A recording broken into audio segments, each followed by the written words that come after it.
Toda aventura começa com um sonho. Já parou para pensar como era difícil viajar sem as estradas? Esse foi o desafio encarado por 3 brasileiros no início do século passado. Eles sonharam em ligar as 3 Américas por uma gigantesca estrada, a Carretera Pan-Americana. Leônidas Borges de Oliveira, Francisco Lopes da Cruz e Mário Fava.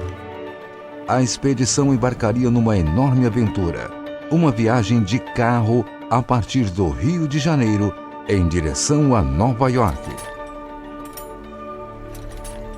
Mário Fava, paulista de Bariri, sonhava em conhecer os Estados Unidos e tinha apenas 21 anos quando soube da expedição.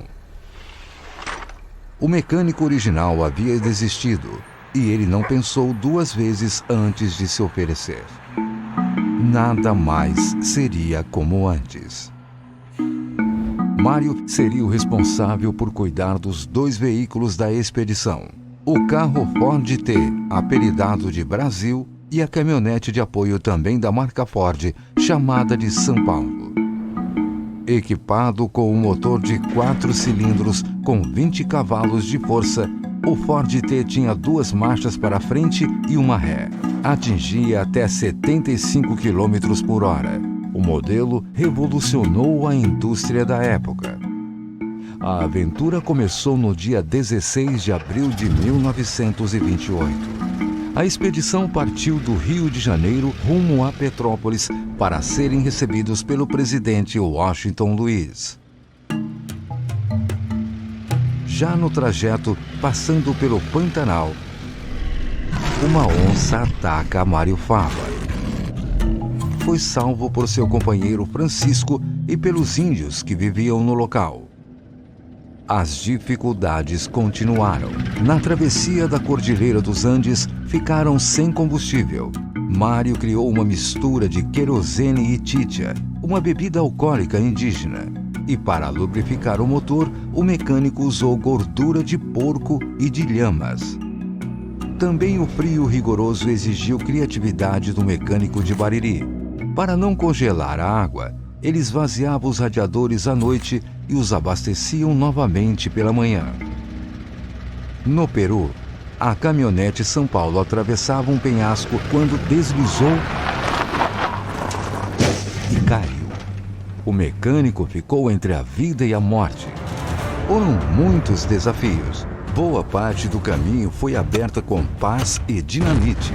Não havia celular, internet e nem GPS. E equipamentos como sextante e teodolito eram necessários para o mapeamento. Na Colômbia, o fim se aproximou novamente. A expedição passou 4 meses perdida na selva. Debilitados, os 3 aventureiros já estavam sem comida e água. Mais uma vez, conseguiram sair da mata com a ajuda de índios. Para atravessar os pântanos do Panamá, os 2 veículos precisaram ser desmontados.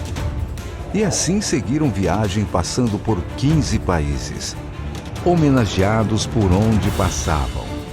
Chegaram aos Estados Unidos em 1936 e permaneceram até 1938.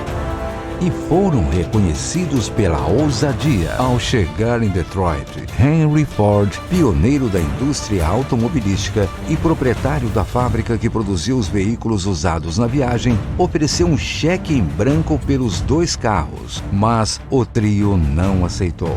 Queria os veículos no Brasil.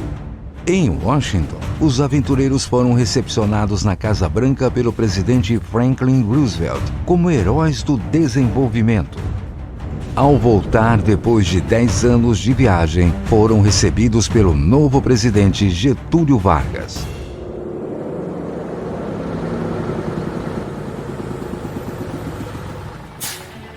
Mário Fava retorna a Bariri para reencontrar sua mãe.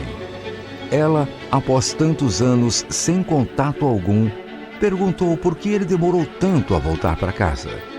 Mário, emocionado, apenas respondeu: "Eu não sabia que era tão longe." Agora, mais de 80 anos após o fim dessa expedição, um novo sonho se realiza. A fundação do museu que leva o nome do intrépido mecânico baririense. O Museu Mário Fava, que guarda a memória de uma das mais espetaculares aventuras do século XX.